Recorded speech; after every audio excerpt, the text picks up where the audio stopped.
9वीं में तीसरी भाषा शुरू करना ठीक नहीं है, इसे छठी क्लास से पढ़ाया जाना चाहिए। सुप्रीम कोर्ट की सुनवाई के दौरान जस्टिस बीबी नागरत्ना की ये टिप्पणी अब चर्चा का विषय बनी हुई है।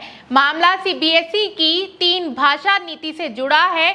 सुनवाई के दौरान उन्होंने सवाल उठाया कि जब 9वीं कक्षा पहले से ही छात्रों के लिए काफी तनाव भरी होती है तो उसी समय नई भाषा शुरू करने की क्या जरूरत है। दरअसल सुप्रीम कोर्ट में तमिलनाडु सरकार की उस अपील पर सुनवाई चल रही थी जिसमें मद्रास हाई कोर्ट के उस आदेश को चुनौती दी गई। हाई कोर्ट ने राज्य सरकार को हर जिले में जवाहरलाल नवोदय विद्यालय यानी JNV खोलने की अनुमति देने का निर्देश दिया था।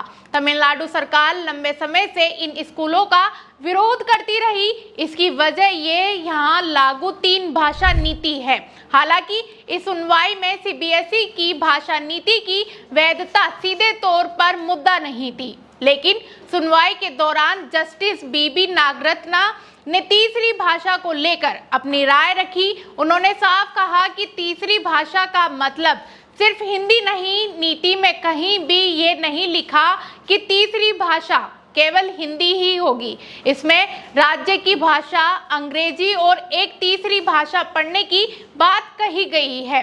सुनवाई के दौरान तमिलनाडु सरकार के वकील ने कहा कि राज्य की आपत्ति 3 भाषा नीति को लेकर है। इस पर जस्टिस नागरत्ना ने पूछा, अगर तीसरी भाषा हिंदी नहीं बल्कि संस्कृत हो तब भी क्या दिक्कत है। राज्य के वकील ने जवाब दिया कि तीसरी भाषा कक्षा 9 से अनिवार्य होती है। यहीं पर जस्टिस नागरत्ना ने कहा, नहीं, ये ठीक नहीं है। 9वीं कक्षा पहले से ही तनावपूर्ण होती है, नई भाषा उसी समय क्यों शुरू की जाती है?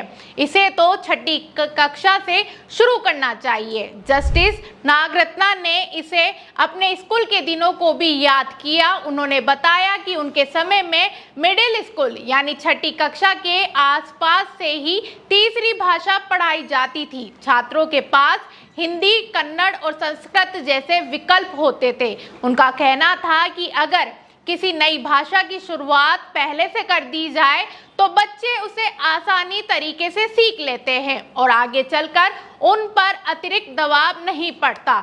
सुनवाई के दौरान याचिकाकर्ता की ओर से ये पेश वकील ने भी कहा कि राष्ट्रीय शिक्षा नीति यानी NEP में साफ लिखा है कि किसी भी राज्य पर कोई भाषा नहीं थोपी जाएगी। वहीं सीबीएसई की 3 भाषा नीति को चुनौती देने वाली अलग अलग जनहित याचिकाएं पहले से ही सुप्रीम कोर्ट में लंबित है। भारतीय मुख्य न्यायाधीश जस्टिस सूर्यकांत की अध्यक्षता वाली बेंच इस मामले की सुनवाई कर रही है।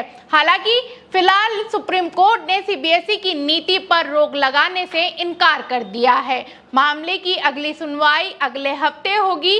तो फिलहाल सुप्रीम कोर्ट ने 3 भाषा नीति पर कोई अंतिम फैसला नहीं दिया, लेकिन जस्टिस बीबी नागरत्ना की ये टिप्पणी जरूर एक चर्चा का विषय बन गई है, जो बच्चों पर पढ़ाई का बोझ बढ़ाने की बजाय नई भाषा की शुरुआती सही समय पर होनी चाहिए। फिलहाल इस मामले में आगे क्या फैसला आता है और सुप्रीम कोर्ट की अगली सुनवाई में क्या तस्वीर साफ होती है, इसके लिए जुड़े रहिए द खटक के साथ।